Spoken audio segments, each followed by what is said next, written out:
ನಮಸ್ಕಾರ. ವಿಕೆ ಡಿಜಿಟಲ್ ನ್ಯೂಸ್ಗೆ ಸ್ವಾಗತ. ವೀಕ್ಷಕರಿಗೆಲ್ಲ ನಮಸ್ಕಾರ. ನಾನು ನಿಮ್ಮ ರಾಧಿಕಾ ಹೃಷಿಕೇಶ್. ವೀಕ್ಷಕರಿಗೆಲ್ಲ ವಿಕೆ ಡಿಜಿಟಲ್ ನ್ಯೂಸ್ನ ಸುದ್ದಿ ಪ್ರಪಂಚಕ್ಕೆ ಸ್ವಾಗತ. ವೀಕ್ಷಕರೇ, ನಿಮಗೆಲ್ಲ ಗೊತ್ತಿರೋ ಹಾಗೆ ನಾವು ಶ್ರಾವಣ ಮಾಸದಲ್ಲಿ ಬರುವಂತಹ ಹಬ್ಬಗಳ ಬಗ್ಗೆ ಒಂದು ವಿಶ್ಲೇಷಣೆಯನ್ನು ಮಾಡ್ತಾ ಇದ್ದೇವೆ ಹಾಗೂ ವಿಚಾರಗಳನ್ನು ತಿಳ್ಕೊಳ್ತಾ ಇದ್ದೇವೆ. ಅದೇ ರೀತಿ ನೀವು ಇವತ್ತು ಬನ್ನಿ, ನಾವು ಮಂಗಳಗೌರಿ ಹಬ್ಬದ ಬಗ್ಗೆ ನಾವು ವಿಶೇಷ ಮಾಹಿತಿಯನ್ನು ಪಡೆದುಕೊಳ್ಳೋಣ. ವೀಕ್ಷಕರೇ, ಮಂಗಳಗೌರಿ ಹಬ್ಬದ ಬಗ್ಗೆ ಮಾಹಿತಿ ಅಂತಂದರೆ, ಮಂಗಳಗೌರಿ ಹಬ್ಬವನ್ನು ಶ್ರಾವಣ ಮಾಸದಲ್ಲಿ ನವವಿವಾಹಿತೆಯರು ಆಚರಿಸ್ತಾರೆ. ಇದು ಹೇಗೆ ಅಂತಂದರೆ, ಮದುವೆ ಆದಮೇಲೆ 5 ವರ್ಷ ಆಚರಿಸುವಂಥದ್ದು. ಶ್ರಾವಣ ಮಾಸದಲ್ಲಿ ಬರುವಂತಹ ಮಂಗಳವಾರದಿಂದ ಶುರು ಮಾಡಿ ಹಬ್ಬನ ಪ್ರತಿ ಮಂಗಳವಾರ ಈ ಮಂಗಳಗೌರಿ ಹಬ್ಬವನ್ನು ಆಚರಿಸ್ತಾರೆ. ಇದನ್ನು ಸಾಮಾನ್ಯವಾಗಿ ಹಿಂದೂ ಧರ್ಮದಲ್ಲಿ ಪ್ರತಿಯೊಬ್ಬ ವಿವಾಹಿತ ಮಹಿಳೆ ಯಾವ ಜಾತಿಯಾದರೂ ಸಹಿತ ಆಚರಣೆ ಮಾಡುವಂತಹ ಒಂದು ಪದ್ಧತಿ ಇದೆ. ಇದು ಅಷ್ಟೇ, ವ್ರತ ಅಂದರೆ 5 ವರ್ಷ ಮಾಡಿದ್ಮೇಲೆ ಉದ್ಯಾಪನೆಯನ್ನು ಮಾಡಬೇಕು. ಅದರ ಪೂಜೆಯನ್ನು ಮಾಡೋದು ಮಹಿಳೆಯರು ಮಾತ್ರ, ವಿವಾಹಿತೆಯರು ಮಾತ್ರ. ಸಾಮಾನ್ಯವಾಗಿ ಇದಕ್ಕೆ ಪುರೋಹಿತರನ್ನ ಕರೆಸ್ತಾರೆ ನಮ್ಮೂರುಗಳಲ್ಲಿ. ಆದರೆ ಸಿಟಿಗಳಲ್ಲಿ ಪುರೋಹಿತರು ಒಂದು ಅಭಾವ ಇರೋದ್ರಿಂದ ಕತೆ ಬುಕ್ಗಳನ್ನ ಓದ್ಕೊಂಡು ಮಾಡುವಂಥದ್ದು, ಸಿ ಡಿ ಹಾಕ್ಕೊಂಡು ಮಾಡುವಂಥದ್ದು, ಮೊಬೈಲ್ನಲ್ಲಿ ಇವಾಗೆಲ್ಲ ನೋಡ್ಕೊಂಡು ಮಾಡುವಂಥದ್ದು ಬಂದಿದೆ. ಇದಕ್ಕೇನೆಂದರೆ, ಇದು ಮಂಗಳಗೌರಿ ಪೂಜೆ ಹೆಚ್ಚಿಗೆ ಏನಂಥ ಕಷ್ಟದ್ದೇನಲ್ಲ. ಹಿಂದಿನ ದಿನ ಮಡಿ ಬಟ್ಟೆ ಹಾಕಿರ್ತಾರೆ ಹಾಗೂ ಪೂಜೆ ಗಣಿ ಮಾಡ್ಕೊಂಡಿರ್ತಾರೆ.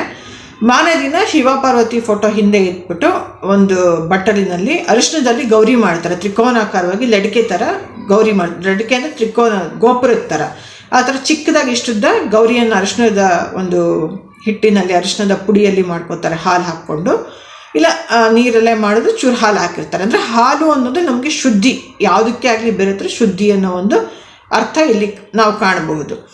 ಈ ಥರ ಮಂಗಳ ಗೌರಿಯನ್ನು ಮಾಡ್ಕೋತಾರೆ. ಹಾಗೂ ಏನು ಮಾಡ್ತಾರೆ, ಅದನ್ನೇ 5 ವಾರನೂ ಪೂಜೆ ಮಾಡೋದು. ಒಂದು ವರ್ಷದಲ್ಲಿ ಶ್ರಾವಣ ಮಾಸದಲ್ಲಿ ಬರೋ 5 ವಾರನೂ ಮೊದಲನೇ ವಾರ ಏನು ಮಾಡಿರ್ತಾರೆ ಅದೇ ಗೌರಿಗೇನೆ ಪೂಜೆ, ಅದನ್ನು ಇಟ್ಕೊಂಡಿರಬೇಕು. ಮಂಗಳಗೌರಿ ವಿಗ್ರಹ ಅಂತಲೇ ಬರುತ್ತೆ ಹಿತ್ತಾಳೆನಲ್ಲಿ. ಅದನ್ನು ಒಂದು ದೇವರ ಪೂಜೆ ಅಂಗಡಿಗಳಲ್ಲಿ ತಗೊಂಡುಕೊಂಡಿರುವಂಥವ್ರು ಆ ಮಂಗಳಗೌರಿ ವಿಗ್ರಹವನ್ನು ಇಟ್ಟು ಪೂಜೆಯನ್ನು ಮಾಡ್ತಾರೆ. ಇದನ್ನು ಮಾಡುವಾಗ ಏನು ಮಾಡ್ತಾರೆ, ಈ ಲಡಿಕೆ ಅರಿಶಿಣದ ಗೌರಿ ಹಾಗೂ ಮಂಗಳಗೌರಿ ವಿಗ್ರಹದ ಜೊತೆಗೆ ಕಂಚು ಅಂದರೆ ಕಂಠ ಇರೋ ಪಾತ್ರೆ ಅಂತ, ಅಂದರೆ ಅದು ಸ್ಟೀಲ್ ಇರ್ಬೋದು ಅಥವಾ ಬೆಳ್ಳಿ ಚೊಂಬು ಇರ್ಬೋದು.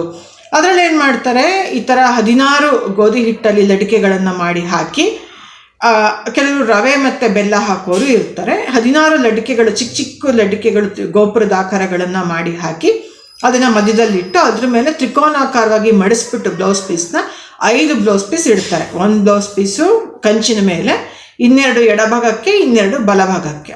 ಆಮೇಲೆ ಎಡ ಹಾಗೂ ಬಲ 2 ಭಾಗದಲ್ಲೂ ಕನ್ನಡಿ, ಬಾಚಣಿಗೆ, ಅರಿಶಿಣ, ಕುಂಕುಮ, ಕಣ್ಗಪ್ಪು, ಬಳೆ ಇಡ್ತಾರೆ. ಜೊತೆಗೆ 2 ಕಡೆಯಲ್ಲೂ 16 ವಿಳ್ಯದಲ್ಲೇ 16 ಅಡಿಕೆಗಳನ್ನ ಇಟ್ಟು ಅರ್ಧ ಕೊಬ್ಬರಿ ಬಟ್ಲು 2 ಭಾಗಗಳಲ್ಲೂ ಇಡ್ತಾರೆ. ಅಂದರೆ ಆ ದೇವರ ಫೋಟೋ ಅಥವಾ ನಾವು ಎದುರುಗಿದ್ದೀವಿ ನಮ್ಮ ಎಡಭಾಗ ಹಾಗೂ ಬಲಭಾಗಕ್ಕೆ. ಇದನ್ನು ಇಟ್ಟಾದಮೇಲೆ ಇದಕ್ಕೆ ಅವತ್ತಿನ ದಿನ ಇದು ದೇವರನ್ನು ಅಣಿಗೊಳಿಸುವಂತಹ ರೀತಿ ಮಾಮೂಲಿ ಹೂವು, ಹಣ್ಣು, ನೈವೇದ್ಯಕ್ಕೆ ಪದಾರ್ಥಗಳು, ಹಬ್ಬದ ಅಡುಗೆ ಎಲ್ಲ ಅದನ್ನು ಮಾಡಿರ್ತಾರೆ. ಇನ್ನು ಎಲ್ಲರೂ ಅದನ್ನು ನವವಿವಾಹಿತೆಯರು ಪೂಜೆ ಮಾಡಬೇಕು ಅಂದರೆ ಬೆಳಿಗ್ಗೆ ಎದ್ದು ಅಭ್ಯಂಗ ಸ್ನಾನ ಮಾಡಿ, ಮಡಿ ವಸ್ತ್ರ ಧರಿಸಿ, ಪುರೋಹಿತರ ಕೈಲಿ, ಇಲ್ಲ ತಾಯಂದ್ರು ಮಾಡಿಸಿದ್ರೆ, ಇಲ್ಲ ಯಾರಾದರೂ ಮನೇಲಿ ದೊಡ್ಡವ್ರು ಮಾಡಿಸಿದ್ರೆ, ಹೆಂಗಸರು ಮಾಡಿಸ್ಬೋದು ಪೂಜೆ, ಅದಕ್ಕೇನಿಲ್ಲ. ಉಪಾಯನದಾನ ಬ್ರಾಹ್ಮಣನಿಗೆ ಕೊಡಬೇಕು ಅಂತ ಒಂದು ರೀತಿ ಇದೆ ನೋಡಿ. ಹಿಂದೂಗಳಲ್ಲಿ ಯಾವುದೇ ಪೂಜೆಯನ್ನು ಮಾಡಿದ್ರು ಅದನ್ನು ಮನೆಯವರೇ ಮಾಡಿದ್ರು ಉಪಾಯನದಾನ ಅಂತ ಯಥಾಶಕ್ತಿ ದಕ್ಷಿಣೆ, ತೆಂಗಿನಕಾಯಿ, ಅಕ್ಕಿ ಸಮೇತ ಒಬ್ಬ ಬ್ರಾಹ್ಮಣನಿಗೆ ಅಥವಾ ಒಬ್ಬ ದೇವರ ಸ್ಥಾನದಲ್ಲಿ ಪೂಜೆ ಮಾಡುವಂಥ ಪುರೋಹಿತರಿಗೆ ಕೊಡುವಂತಹ ಪದ್ಧತಿ ಇದೆ. ಇದನ್ನು ನಾವೆಲ್ಲ ಗಮನದಲ್ಲಿ ಇಟ್ಕೋಬೇಕು. ಅದೇ ರೀತಿ ಅಡಿ ಮಾಡ್ಕೊಂಡಿರೋ ಒಂದು ದೇವರ ಪಟಕ್ಕೆ ಮಾಮೂಲಿ ಸಂಕಲ್ಪ ಮಾಡಿ ಗಂಗೆ ಪೂಜೆ ಮಾಡಿ ಷೋಡಶೋಪಚಾರ ಪೂಜೆಯನ್ನು ಮಾಡ್ತಾರೆ. ಷೋಡಶೋಪಚಾರ ಪೂಜೆ ಆದಮೇಲೆ ಏನಾಗುತ್ತೆ, ಇಲ್ಲಿ ತುಂಬ ವಿಶೇಷವಾದ್ದೇನೆಂದರೆ ಕಪ್ಪು ಹಿಡಿಯೋದು ಅಂತ. ಪೂಜೆ ಎಲ್ಲ ಆದಮೇಲೆ ಏನು ಮಾಡ್ತಾರೆ, ನೈವೇದ್ಯನೂ ಮಾಡಿಬಿಡ್ತಾರೆ. ಹಣ್ಣು, ಹಾಲು, ಕಾಯಿ ಇಟ್ಕೊಂಡು ಹಬ್ಬದಡ್ಗೆ ಮಾಡಿದರೆ ಅದೇ ಶ್ರಾವಣ ಮಾಸದಲ್ಲಿ ಹುಗ್ಗಿ ಮಾಡ್ತಾರೆ, ಸಪ್ಪೆ ಹುಗ್ಗಿ, ಪಾಯಸ. ಅದೇ ಮಂಗಳಗೌರಿಗೆ ನಮ್ಮ ಕಡೆ ಎಲ್ಲ ಮಾಡುವಂಥ ಒಂದು ನೈವೇದ್ಯದ ಪದಾರ್ಥ. ಅದಾದಮೇಲೆ ಏನು ಮಾಡ್ತಾರೆ, ಈ ವಿವಾಹಿತೆಯರು ಅಂದರೆ ಪೂಜೆ ಮಾಡ್ತಿರೋರು 16 ತಂಬಿಟ್ಟಿನ ಆರತಿಯನ್ನು ಮಾಡ್ಕೋತಾರೆ. ತಂಬಿಟ್ಟುಗಳು 16 ಮಾಡಿ ಅದರಲ್ಲಿ ತುಪ್ಪದ ಬತ್ತಿ ಇಟ್ಟು ಹಚ್ಕೋತಾರೆ. ಹಚ್ಕೊಂಡು ಒಂದು ಹೊಸ ಮಗುಚಿಕಾಯಿ ಸ್ಟೀಲಿಂದು ತಗೊಂಡು ಅದಕ್ಕೆ ವಿಳ್ಯದೆಲೆ ರಸ ಇಲ್ಲ ತುಪ್ಪವನ್ನು ಸವರಿ ಆ ದೀಪಗಳನ್ನು 16 ದೀಪಗಳನ್ನು ಹಚ್ಚಿ ದೇವರಿಗೆ ಆರತಿ ಮಾಡಿ ಇಟ್ಟುಬಿಟ್ಟು ಅದ್ರ ಮೇಲೆ ಈ ಮಗುಚಿಕಾಯಿ ಇಟ್ಟು ಕಪ್ಪು ಹಿಡಿತಾರೆ. ಅದು ಮಸಿ ಬರುತ್ತಲ್ಲ ಕರಿ ಬಣ್ಣ, ಅದನ್ನು ಹಿಡಿತಾರೆ. ಅದನ್ನು ಹಿಡಿಯುವಾಗ ಇವರು ಮಂಗಳಗೌರಿ ಕಥೆಯನ್ನು ಓದ್ತಾ ಇರ್ತಾರೆ. ಅವರ ವಿವಾಹಿತೆಯರ ಅತ್ತೆ, ಗಂಡನ ತಾಯಿ ಏನು ಮಾಡ್ತಾರೆ, ಹಿಂದೆ ಜಡೆ ಹೆಣಿತಾ ಇರ್ತಾರೆ. ಇದು ಒಂದು ರೂಲ್ಸು ನೋಡಿ. ಇದರಿಂದ ನಮಗೆ ತಿಳಿದು ಬರೋ ಅಂಶ ಏನಂದರೆ, ಈ ಮಂಗಳಗೌರಿ ವ್ರತವನ್ನು ತಾಯಿ ಮನೇಲಿ ಯಾರೂ ಮಾಡಲ್ಲ. ಯಾಕೆಂದರೆ ಅತ್ತೆ ಕತೆ ಹೇಳುವಾಗ ಜಡೆ ಹೆಣಿಬೇಕು ಅಂದರೆ ಗಂಡನ ಮನೇಲೇ ಮಾಡುವಂಥದ್ದು. ಕೆಲವರು ಮದುವೆಗೆ ಮುಂಚೆನೇ ಮಂಗಳಗೌರಿ ಮಾಡಿಸ್ತೀವಿ, ಮದುವೆಗೆ ಮುಂಚೆನೇ ಪೂಜೆ ಮಾಡಿಸ್ಬಿಡ್ತೀವಿ ಅಂತಾರೆ. ಅದು ತಪ್ಪು. ಮಂಗಳಗೌರಿ ಪೂಜೆನ ಮದುವೆ ಆದಮೇಲೆ ಮಾಡಬೇಕು. ಗಂಡ ಅನ್ನೋನು ಸಿಗೋದು ಮದುವೆ ಆದಮೇಲೆ. ಹಾಗಾಗಿ ಎಲ್ಲರೂ ಮದುವೆ ಆದಮೇಲೆ ಈ ವ್ರತವನ್ನು ಮಾಡಿಸೋದು ಒಳ್ಳೆಯದು. ಹೀಗೆ ಹೇಳ್ದ ಹಾಗೆ ಇವರು ಕತೆ ಓದ್ತಿರುವಾಗ ಅತ್ತೆ ಅನ್ನೋರು ಏನು ಮಾಡ್ತಾರೆ, ಹಿಂದೆ ಜಡೆ ಹೆಣಿತಾ ಇರ್ತಾರೆ. ಅದು ದೀಪದ ಬತ್ತಿಗಳೆಲ್ಲ ಆರಿದ ಮೇಲೆ ಕಪ್ಪು ಹಿಡಿದಿರುತ್ತೆ. ಅದಕ್ಕೆ ತುಪ್ಪವನ್ನು ಸವರಿ ಇವರೇನು ಮಾಡ್ತಾರೆ, ದೇವಿಗೆ ಒಂದು ಹೂವಲ್ಲಿ ಅದನ್ನು ದೇವಿಯ ಕಣ್ಣಿನ ಭಾಗಕ್ಕೆ ತೋರಿಸಿ ಅಥವಾ ಇಟ್ಟು ಆಮೇಲೆ ಇವರು ಇಟ್ಕೋತಾರೆ. ಮನೆಯ ಹಿರಿಯ ಮುತ್ತೈದರಿಗೆಲ್ಲ ಕೊಟ್ಟು ಒಂದಷ್ಟು ಜನ ಮಹಿಳೆಯರನ್ನು ಕರೆದು, ಮುತ್ತೈದೆಯರನ್ನು ಕರೆದು ಅರಿಶಿನ ಕುಂಕುಮ ಕೊಡೋ ಸಂಪ್ರದಾಯ ಇದೆ. ಅಂದರೆ ಮಾಮೂಲಿ ಅರಿಶಿನ ಕುಂಕುಮ, ಹೂವು, ಬಳೆ, ಬ್ಲೌಸ್ ಪೀಸು, ಯಥಾಶಕ್ತಿ ದಕ್ಷಿಣೆ ಎಲ್ಲ ಕೊಟ್ಟು ಕೋಸುಂಬರಿ, ಪಾನಕಾಯಿ ಈ ಥರ ಏನಾದರೂ ಕೊಡುವಂಥ ಸಂಪ್ರದಾಯ ಇರುತ್ತೆ. ನೈವೇದ್ಯಕ್ಕೆ ಮಾಮೂಲಿ ಹಣ್ಣು ಹಾಲು ಎಲ್ಲ ಇಟ್ಕೊಂಡು ಹಾಗೇ ಹುಗ್ಗಿ ಪಾಯಸ ಮಾಡಿರ್ತಾರೆ. 2 ಬಗೆ ಪಲ್ಯ, 2 ಬಗೆ ಕೋಸುಂಬರಿ, ಏನಾದರೂ ಸಿಹಿ, ಏನಾದರೂ ಒಂದು ಅನ್ನ, ಕಲಸಿದಂತಹ ಅನ್ನ, ಭಾತು ಆ ಥರ ಮಾಡಿರ್ತಾರೆ. ಮಾಮೂಲಿ ತೊವೆ ಸಾರು, ಮಜ್ಜಿಗೆ ಎಲ್ಲದು ಇರುತ್ತೆ. ಈ ಮಂಗಳಗೌರಿ ಕತೆ ಆವಾಗಲೇ ಆಗೋಗ್ಬಿಡುತ್ತೆ. ಇದನ್ನು ಸಂಜೆ ಓದ್ಕೋತೀವಿ ಅನ್ನೋದಿಲ್ಲ. ಆ ದೀಪ ಒಂದು ಮಸಿ ಹಿಡಿಯೋ ಪ್ರಕ್ರಿಯೆನಲ್ಲೇ, ಕಪ್ಪನ್ನು ಹಿಡಿಯೋ ಪ್ರಕ್ರಿಯೆನಲ್ಲೇ ಕತೆ ಓದಿದ್ದು ಸಹಿತ ಆಗ್ಬಿಡುತ್ತೆ. ಈ ಥರ ಶ್ರಾವಣ ಮಾಸದಲ್ಲಿ ಬರುವ ಎಲ್ಲ ಮಂಗಳವಾರಗಳು ಮಾಡ್ತಾರೆ. ಅರಿಶಿಣದ ಗೌರಿ ಒಂದೇ ಇರುತ್ತೆ ಅಷ್ಟು ವಾರಕ್ಕೂ. ಅದನ್ನು ಕಡೆಯಲ್ಲಿ ಏನು ಮಾಡ್ತಾರೆ, ತದಿಗೆ ಗೌರಿ ಬರುತ್ತಲ್ಲ ನಮಗೆ ಸ್ವರ್ಣಗೌರಿ ವ್ರತ, ಆ ಗೌರಮ್ಮನ ಕಳಿಸುವಾಗ ಅದನ್ನು ಎಲ್ಲಿ ಇಟ್ಟಿರ್ತಾರೆ ಅವ್ರ ಮನೆಯಲ್ಲಿ ಈ ಗೌರಿಯನ್ನು ಮಡಿಲು ತುಂಬಿ ಬರ್ತಾರೆ. ಅಂದರೆ ಅಲ್ಲಿ ಅದನ್ನು ಇಟ್ಬಿಟ್ಟು ಬರ್ತಾರೆ. ಅವ್ರದನ್ನ ನೆಕ್ಸ್ಟ್ ಕೆರೆಗೆ ಬಿಡ್ತಾರೆ. ಹೀಗೆ ಅದು ವಿಸರ್ಜನೆ ಆಗುತ್ತೆ.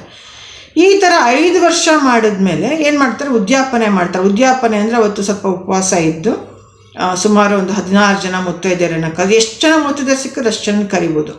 ಕರೆದ್ಬಿಟ್ಟು ತಾಯಿ ಮೇಯ್ನು, ಆ ಹುಡುಗಿಯ ತಾಯಿ ಮೇಯ್ನನ್ನು, ನವವಿವಾಹಿತೆ ಇರ್ತಾಳಲ್ಲ ಅವ್ರ ತಾಯಿಯನ್ನು ಅಥವಾ ಗಂಡ ಅಥವಾ ಅವರ ಅಣ್ಣನ ಹೆಂಡತಿ ಅಥವಾ ತಮ್ಮನ ಹೆಂಡತಿ ಇದ್ದರೆ ಕರೆದಿರ್ತಾರೆ. ಇಲ್ಲ ಅಂದರೆ ತಾಯಿ ಮೇಯ್ನು ಬರ್ತಾರೆ. ಬಂದ್ಬಿಟ್ಟು ಆವತ್ತು ಮಾಮೂಲಿ ಲಾಸ್ಟ್ ವಾರ ಪೂಜೆ ಎಲ್ಲ ಮಾಡಿ ಪುರೋಹಿತರನ್ನ ಕರೆಸಿ ಸಂಕಲ್ಪ ಮಾಡಿಸಿ ಅವ್ರು ಏನು ಹೇಳ್ತಾರೆ ಹಾಗೆಲ್ಲ ಏನು ಪ್ರಕ್ರಿಯೆಗಳನ್ನು ಮಾಡಿ ಪೂಜೆ ಪುನಸ್ಕಾರ ಮಾಡಿ ತಾಯಿಗೆ ಮೊರದ ಭಾಗನ ಕೊಡ್ತಾರೆ. ಮೊರದ ಭಾಗನ ಅಂದರೆ ಗೌರಿ ಹಬ್ಬದಲ್ಲಿ ಕೊಡೋ ಹಾಗೆ ಎಲ್ಲ ಒಂದು ಬೇಳೆ, ಕಾಳುಗಳು, ಅಕ್ಕಿ, ತೆಂಗಿನಕಾಯಿ, ಹಣ್ಣು, ಮಂಗಳ ದ್ರವ್ಯಗಳು ಎಲ್ಲ ಕೊಡ್ತಾರೆ. ಇದು ಕೊಡೋ ವಿಶೇಷವಾದ್ದೇನೆಂದರೆ ಕಾಲುಂಗ್ರ, ತಾಳಿ ಮತ್ತು ಗುಂಡನ್ನು ಕೊಡ್ತಾರೆ. ಚಿನ್ನದ ತಾಳಿ, ಗುಂಡು, ಕಾಲುಂಗ್ರ, ಬೆಳ್ಳಿ ಕಾಲುಂಗ್ರ ಕೊಡ್ತಾರೆ. ಜೊತೆಗೆ ಸೀರೆ, ವಸ್ತ್ರ ಅಂದರೆ ಸೀರೆ, ಇಲ್ದಲೇ ಇದ್ದರೆ ಬ್ಲೌಸ್ ಪೀಸು, ಇನ್ನೇನಾದರೂ ಕೊಡ್ಬೋದು. ಇದನ್ನು ಕೊಡೋದ್ರಿಂದ ತಾಯಿಗೆ ಕೊಡ್ತಾರೆ. ತಾಯಿಯಂದರು ಅದನ್ನು ಬಳಸ್ಕೋತಾರೆ. ಆ ತಾಳಿ, ಗುಂಡು, ಕಾಲುಂಗ್ರನ ಅವ್ರು ಹಾಕ್ಕೋಬೇಕು. ಇಲ್ಲ ಅಂದರೆ ಮುಂದೆ ಮನೇಲಿ ಯಾರಾದರೂ ಗಂಡು ಮಕ್ಕಳಿದ್ದವ್ರಿಗೆ ಮದುವೆ ಆಗಬೇಕು ಅಂತಿದ್ರೆ ಬರೋ ಸೊಸೆಗೆ ಅಂತ ಅದನ್ನು ಎತ್ತಿಡ್ತಾರೆ. ಇದು ಒಂದು ಸಂಪ್ರದಾಯ ಇದೆ. ಈ ಥರ ಮಾಡಾದಮೇಲೆ ಈ ಮಂಗಳಗೌರಿ ವ್ರತ ಉದ್ಯಾಪನೆ ಆದಾಗೆ ಲೆಕ್ಕ. ಅವತ್ತು ಸ್ವಲ್ಪ ಚೆನ್ನಾಗಿ ವಿಜೃಂಭಣೆಯಿಂದ ಮಾಡಿ ಊಟ ಎಲ್ಲ ಇಟ್ಕೊಂಡು ಮುತ್ತೈದೆಯರಿಗೆ ಮಾಡೋವಂಥವ್ರು ಮಾಡ್ಬೋದು. ಇಲ್ಲಿ ಏನು ಅಂತಂದರೆ, ಹಿಂದೆ ಚಿಕ್ಕ ವಯಸ್ಸಲ್ಲಿ ಹೆಣ್ಮಕ್ಳಿಗೆ ಮದುವೆ ಮಾಡ್ತಿದ್ರಿಂದ ಅತ್ತೆ ಮನೇಲೇ ಈ ವ್ರತ ಆಗಬೇಕು. ತಾಯಂದರು 5ನೇ ವರ್ಷದಲ್ಲಿ ಬರಬೇಕು ಅಂದರೆ ಆವಾಗ ಸ್ವಲ್ಪ ಹೋಗಿ ಬಂದು ಮಾಡ್ಕೊಂಡಿರಲಿ, ಅವ್ರ ಬಾಂಧವ್ಯನೂ ಇರಲಿ ಅನ್ನುವಂಥದ್ದು ಇರುತ್ತೆ. ವೈಚಾರಿಕವಾಗಿ ಇಷ್ಟೇ. ಹಾಗಾಗಿ ಈ ವ್ರತ ಬಹಳ ವಿಜೃಂಭಣೆಯಿಂದ, ತುಂಬ ನೇಮದಿಂದ ಆಚರಿಸಲ್ಪಡುತ್ತೆ. ಇದ್ರ ಕಥೆಲೂ ಏನೂ ಇಲ್ಲ. ಒಬ್ಬ ರಾಜನ ಮಗಳಿಗೆ ಮದುವೆ ಆಗುತ್ತೆ ಚಿಕ್ಕ ಏಜಲ್ಲೇ. ಆದರೆ ಆ ವರನಿಗೆ ಅಲ್ಪಾಯುಸ್ಸು ಅಂತ ಗೊತ್ತಿದ್ದು ಮಾಡ್ಕೊಂಡಿರ್ತಾರೆ. ಆದರೆ ಆ ವಧು ಏನು ಮಾಡ್ತಾಳೆ, ನವವಿವಾಹಿತ ರಾಜ್ಕುಮಾರಿ ಏನು ಮಾಡ್ತಾಳೆ, ರಾತ್ರಿ ಅದನ್ನು ಪೂಜೆ ಮಾಡ್ತಾಳೆ. ಮಂಗಳಗೌರಿ ಅದು ರಾತ್ರಿ ಬಂದು ಹಾವಾಗಿ ಅದನ್ನು ವರನನ್ನು ಕೊಲ್ಲುವಂಥ ಚಾನ್ಸಸ್ ಇರೋದ್ರಿಂದ ಅವಳು ಮಂಗಳಗೌರಿ ಪೂಜೆಯನ್ನು ಗಂಡನ ಆಯಸ್ಸಿಗಾಗಿ ಬೇಡ್ಕೊಂಡು ಮಾಡ್ತಾಳೆ. ಅದು ಹಾವಾಗಿ ಬಂದಿದ್ದು ಹೂವಾಗಿ ಹೋಗುತ್ತೆ. ಅಂದರೆ ಅವಳ ಆಪತ್ತು ಕಳೆಯುತ್ತೆ, ಅವಳ ಗಂಡ ಬದುಕೇ ಇರ್ತಾನೆ. ಇದು ಈ ಒಂದು ಕಥೆ ಏನಿದೆ, ಮಂಗಳಗೌರಿ ಕಥೆಯ ಒಂದು ಸ್ಥೂಲವಾದಂತಹ ಕಥೆ ಅಷ್ಟೇ, ಎಳೆ ಅಷ್ಟೆ. ಆದರೆ ಗಂಡನ ಆಯಸ್ಸಿಗಾಗಿಯೇ ಮಂಗಳಗೌರಿ ವ್ರತವನ್ನು ಮಾಡುವಂಥದ್ದು. ಹಾಗಾಗಿ ಇನ್ನೂ ಒಂದೇನೋ, ಈ ದೇವರ ಪೂಜೆ ಮಾಡುವಾಗ ಬಲಭಾಗದಲ್ಲಿ ಇರುವಂಥ ಆ ವಿಳ್ಯದೆಲೆ, ಅಡಿಕೆ, ಕೊಬ್ಬರಿ ಮತ್ತು ಮಂಗಳ ದ್ರವ್ಯಗಳನ್ನು ಆ ವಿವಾಹಿತರು ತೆಗೆದುಕೊಂಡ್ರೆ ಎಡಭಾಗದಲ್ಲಿರುವಂಥದ್ದನ್ನ ತಾಯಿಗೆ ಕೊಡ್ತಾರೆ. 5 ವಾರ ಆದಮೇಲೆ ತಾಯಿಗೆ ಕೊಡ್ತಾರೆ. ಅದು ಪ್ರತಿ ವರ್ಷ ಮಾಡುವಂಥದ್ದು. ಬಲಭಾಗದಲ್ಲಿರುವಂಥದ್ದನ್ನೆಲ್ಲ ಅವರು ಇಟ್ಕೊಳ್ತಾರೆ, ಉಪಯೋಗಿಸ್ತಾರೆ. ಆ ವಿಳ್ಯದೆಲೆ ಅಡಿಕೆನ ಅವರು ಹಾಕ್ಕೊಳ್ತಾರೆ. ಎಲೆ ಅಡಿಕೆ ಗಂಡ ಹೆಂಡತಿ ಹಾಕ್ಕೋಬೇಕು. ಇಲ್ಲ ಅಂದರೆ ಅದನ್ನು ಯಾರಾದರೂ ಮುತ್ತೈದೆಯವ್ರಿಗೆ, ಮನೆಯವ್ರಿಗೆ ಯಾರಿಗಾದ್ರೂ ಕೊಟ್ಕೋಬೋದು. ಅದನ್ನು ವೇಸ್ಟ್ ಮಾಡೋದಕ್ಕಿಂತ ಆ ಥರ ಮಾಡ್ಬೋದು. ಇದು ಪ್ರತಿ ವರ್ಷವೂ ಮಂಗಳಗೌರಿ ಶ್ರಾವಣದಲ್ಲಿ ಮಾಡುವಂಥದ್ದು. ಬಲಭಾಗದ್ದು ದಂಪತಿಗಳಿಗೆ, ಎಡಭಾಗದ್ದು ವಿವಾಹಿತೆಯ ತಾಯಿಗೆ. ಹಾಗಾಗಿ 5 ವರ್ಷ ಇದನ್ನು ಮಂಗಳಗೌರಿ ಮಾಡಿದ್ಮೇಲೆ ಉದ್ಯಾಪನೆ ಮಾಡುವಂಥದ್ದು, ತಾಯಿಗೆ ಭಾಗನ ಮಂಗಳ ದ್ರವ್ಯ ಕೊಡುವಂಥದ್ದು, ಮುತ್ತೈದರಿಗೆ ಕೊಡುವಂಥದ್ದು. ಇವಿಷ್ಟು ಶ್ರಾವಣ ಮಾಸದಲ್ಲಿ ಬರುವಂಥ ಮಂಗಳಗೌರಿಯ ಒಂದು ಕತೆ ಹಾಗೂ ಮಹತ್ವ. ವೀಕ್ಷಕರೇ, ಶ್ರಾವಣ ಮಾಸದಲ್ಲಿ ಬರುವಂತಹ ಮಂಗಳಗೌರಿ ಒಂದು ವ್ರತದ ಮಹಿಮೆಯನ್ನು, ಮಹಾತ್ಮೆಯನ್ನು ಅಥವಾ ಅದರ ಒಂದು ಇಂಪಾರ್ಟೆನ್ಸ್ನ ಕೇಳಿದ್ರಿ. ಇದೇ ರೀತಿ ಸಾಕಷ್ಟು ಹೊಸ ಮಾಹಿತಿಗಳೊಂದಿಗೆ ಬರ್ತೇವೆ. ಅಲ್ಲಿವರೆಗೂ ನಿರಂತರವಾಗಿ ನೋಡುತ್ತೀರಿ ವಿಕೆ ಡಿಜಿಟಲ್ ನ್ಯೂಸ್. ಇದು ನಮ್ಮ ಚಾನಲ್, ನಿಮ್ಮ ಚಾನಲ್, ನಮ್ಮೆಲ್ಲರ ಚಾನಲ್. ಇದು ಜನಪರ ಚಾನಲ್. ಧನ್ಯವಾದಗಳು ವೀಕ್ಷಕರೇ, ವಿಕೆ ಡಿಜಿಟಲ್ ನ್ಯೂಸ್ ಯೂಟ್ಯೂಬ್ ಚಾನಲ್ ಅನ್ನು ಲೈಕ್ ಮಾಡಿ, ಸಬ್ಸ್ಕ್ರೈಬ್ ಮಾಡಿ ಮತ್ತು ಹೆಚ್ಚಿನ ಜನರಿಗೆ ಶೇರ್ ಮಾಡಿ.